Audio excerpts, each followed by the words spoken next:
حضرت ابو سعید خدری کہتے ہیں کہ نبی کریم صلی اللہ علیہ وسلم نماز پڑھا رہے صحابہ کو. اب صحابہ پیچھے نماز پڑھ رہے ہیں اور آپ نماز پڑھا رہے ہیں. اچانک نماز ہی کی حالت میں آپ نے دونوں جوتے اپنے اتار کر کے بائیں سائڈ میں رکھ لیے.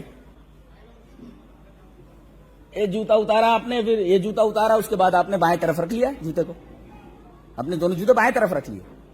پتہ یہ چلا کہ موبائل اگر کوئی سوئچ آف کرنا بھول گیا ہو اور ٹوں ٹوں بجنے لگے تو اس کو نکال کر کے آرام سے سوئچ آف کر کے جو ہے اپنی جیب میں رکھو. یہ نہ دیکھو کون کر رہا ہے, بس اتنا ہی ایک طرف رکھ دو سوئچ آف کر کے.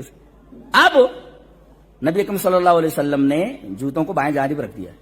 فلما رأى ذلك القوم, صحابہ کرام نے جو پیچھے نماز پڑھ رہے تھے دیکھا کہ نبی اکرم صلی اللہ علیہ وسلم نے نماز کی حالت میں اپنے دونوں جوتے اتارے اور بائیں سائڈ میں رکھ لیے. تمام لوگوں نے اپنے اپنے جوتے اتار کر کے بائیں سائڈ میں رکھ لیے. فلما قضى الصلاۃ, نبی اکرم صلی اللہ علیہ وسلم نے جب نماز مکمل کی اور آپ مڑے ان کی طرف تو دیکھا کہ تمام کے جوتے بائیں سائڈ میں رکھے ہوئے. آپ نے پوچھا ما حملکم علی القائکم نعالکم, یا ما حملکم علی القاء نعالکم, تم نے جوتے کیوں اتارے؟ کتنا پیارا جواب ہے. قالوا رأینا القیت نعالک فالقینا نعالنا, ہم نے آپ کو جوتے اتارتے دیکھا, ہم نے بھی اتار دیے. اللہ, یہ کہتے ہیں کتنی محبت ہے, دیکھ رہے ہیں آپ, جو کرتے دیکھا چپ چاپ کر لیا. اب اس کی وجہ نبی اکرم صلی اللہ علیہ وسلم بتا رہے کہ میں نے جوتے کیوں اتارے, تمہیں اتارنے کی ضرورت نہیں تھی. جبرائیل آئے, ان جبریل علیہ السلام واتانی, آئے اور بتایا کہ آپ کے دونوں جوتوں کے اندر گندگی لگی ہوئی ہے. نقطہ یہ ملا کہ جوتوں میں نماز پڑھی جا سکتی ہے ایک, اور جوتوں میں گندگی نہ لگی ہو یہ شرط ہے نماز کی صحت کے لیے. اور اگر جوتوں میں گندگی لگی ہو آپ کو معلوم ہو جائے تو آپ کو نماز توڑنے کی ضرورت نہیں, آپ نے جوتے اتار دیں اور بائیں سائڈ میں رکھ لیں. یہ ہوا. موبائل ٹونٹوں بجنے لگے, موبائل سوئچ آف کر کے آپ جیب میں رکھ لیں یا کسی طرف ڈال دیں. اور یہ عقیدے کا مسئلہ معلوم ہوا کہ نبی کو غیب کا علم نہیں, اس لیے کہ اگر آپ کو غیب کا علم ہوتا تو معلوم ہو جاتا کہ میں نماز پڑھانے کھڑے ہو رہا ہوں اور میرے جوتوں کے اندر گندگی لگی ہوئی ہے. پتا یہ چلا کہ نبی کو غیب کا علم نہیں ہے. ان جبریل علیہ السلام ہوتا نہیں, آپ نے جبریل کا حوالہ دیا کہ انہوں نے آ کر کے مجھے بتایا کہ میرے دونوں جوتوں کے اندر گندگی لگی ہوئی ہے, اس وجہ سے میں نے اتارا, تم کو اتارنے کی ضرورت نہیں تھی. اور پھر آپ نے ایک اصول بتایا, اذا جاء احدکم الى المسجد, جب کوئی مسجد میں آئے, فلینظر, دیکھ لے, فإن رأى, اپنے جوتوں کو دیکھ لے, فإن رأى فی نعلیہ قدرا او وضعا, کوئی تکلیف دیکھے یا اسی طریقے سے گندگی دیکھے تو کہتے ہیں کہ اس کو دھونے کی ضرورت نہیں ہے, بلکہ اس کو رگڑنے کے بعد گندگی جب نکل جائے تو نماز پڑھ لے, اس کو دھلنے کی بھی ضرورت نہیں ہے, خالی رگڑنا کافی ہے. ثابت کیا کرنا چاہ رہا تھا میں, جوتے اتارتے دیکھے, سبب نہیں پوچھا آپ نے کیوں اتارے, جی سبب نہیں پوچھا. نقطہ یہ ملا کہ نبی نے ایک کام کیا, صحابہ کرام نے بغیر پوچھے آپ کے اس فعل کے اوپر پیچھے عمل کیا. ایسے ہی حدیث صحیح آ جانے کے بعد کوئی چوں اگر کرتا ہے تو اپنے ایمان کی خیر منائے. کتنے لوگ ہیں صحیح حدیث آ جانے کے بعد کہتے ہیں ہمارے امام نے کیا حدیثوں کو نہیں سمجھا. یہ دیکھیں آپ, یہ دیکھیں آپ, یہ رسول کی اتباع نہیں ہے, نہ رسول سے محبت ہے.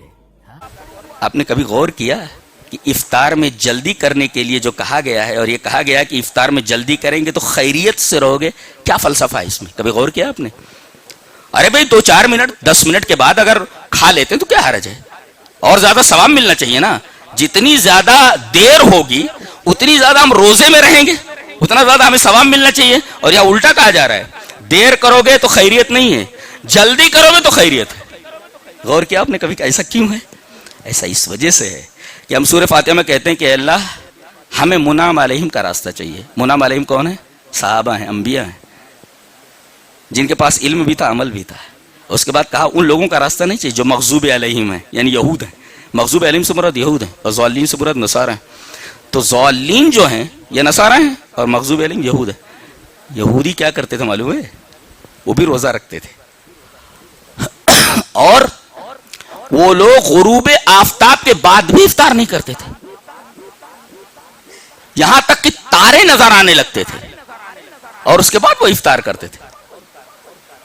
دیکھو کیا بتانے کے لیے کہ کیا 12 گھنٹے ہمیں بھوکا رہنے کے لیے اللہ نے کہا ہے. ارے ہمارے اندر تو وہ اسٹیمنا ہے کہ اگر ہم کو 24 گھنٹے بھی اگر ہم کو حکم دے دیا جاتا بھوکے رہنے کو تو ہم بھوکے رہ لیتے. یہ دیکھو یہ عبادت ہے. اللہ نے فرمایا اصل میں عبادت وہ ہے کہ میں کہوں بیٹھ جا تو بیٹھ جا, میں کہوں کھڑا ہو جا تو کھڑا ہو جا. اس کو کہتے اطاعت, اور اسی کا نام ہے رسول کی اتباع. یعنی جب کہا جائے بیٹھ جا تو اب انتظار نہیں کرنا بیٹھنے کا, ایک صحابی ہیں, نبی کریم صلی اللہ علیہ وسلم خطبہ دے رہے ہیں اور دوران خطبہ آپ نے ایسے ہی کہا بیٹھ جاؤ. وہ قدم مسجد میں رکھ چکے تھے, غالباً عبداللہ ابن مسعود ہیں, قدم رکھ چکے, وہ وہیں پر بیٹھ گئے, وہ چوکھٹی کے اوپر بیٹھ گئے. حالانکہ ان سے آپ نے نہیں کہا تھا بیٹھ جاؤ, تو دوران خطبہ آپ نے کہا تھا بیٹھ جاؤ. انہوں نے یہ سنا بیٹھ جاؤ, ان کے کانوں میں آواز پڑی تو وہیں بیٹھ گئے. وہ اس کو کہتے اتباع. تو اللہ نے فرمایا غروب آفتاب تک روزہ ہے, تو جیسے آفتاب غروب ہو ویسے ہی افطار کر لیا کرو. ہمیں اسٹیمنا مت بتاؤ, اسٹیمنا مت بتاؤ. ایک قوم اسی اسٹیمنا بتانے میں گمراہ ہوئی ہے. اللہ اکبر. یہ فلسفہ آپ کی سمجھ میں آیا؟ پتہ ہے خیریت اسی میں ہے کہ ما اجل الفطرہ, جب تک افطار میں جلدی کرتے رہو گے. یہ مت بتاؤ اللہ کو, اسٹیمنا مت بتاؤ کہ ہم 24 گھنٹے بھی بھوکے رہ سکتے ہیں. آپ یہ کہیں کہ میرے رب تو نے جب تک ہمیں بھوکا رہنے کے لیے کہا تب تک ہم رکے رہے, اور اب تو نے کہا کہ کھا لو تو فوراً کھا لے رہے ہیں ہم. یہ تیرا حکم ہے. جب تک کہا بھوکے رہو تب تک بھوکے رہے, اور اب کہہ رہا ہے کھا لو تو فوراً ہم کھا رہے ہیں. ہم دیر نہیں کر رہے, ہمیں اسٹیمنا نہیں بتانی ہے, ہمیں اپنی طاقت اپنا پاور نہیں بتانا ہے کہ ہم 24 گھنٹے بھی بھوکے رہ سکتے ہیں. یہ یہودیوں کا عمل ہے, اور یہودی اسی میں خیریت سے دو چار نہیں ہوئے, خیریت سے باہر نکل گئے. لا یزال الناس بخیر ما عجل الفطرہ, لوگ خیریت سے رہیں گے جب تک افطار میں جلدی کرتے رہیں گے. تو وہ ہے کہ میں کہوں بیٹھ جا تو بیٹھ جا, میں کہوں کھڑا ہو جا تو کھڑا ہو جا. اس کو کہتے اطاعت, اور اسی کا نام ہے رسول کی اتباع. یعنی جب کہا جائے بیٹھ جا تو اب انتظار نہیں کرنا بیٹھنے کا. ایک صحابی ہیں, نبی کریم صلی اللہ علیہ وسلم خطبہ دے رہے ہیں اور دوران خطبہ آپ نے ایسے ہی کہا بیٹھ جاؤ. وہ قدم مسجد میں رکھ چکے تھے, غالباً عبداللہ ابن مسعود ہیں, قدم رکھ چکے, وہ وہیں پر بیٹھ گئے, وہ چوکھٹی کے اوپر بیٹھ گئے. حالانکہ ان سے آپ نے نہیں کہا تھا بیٹھ جاؤ, تو دوران خطبہ آپ نے کہا تھا بیٹھ جاؤ.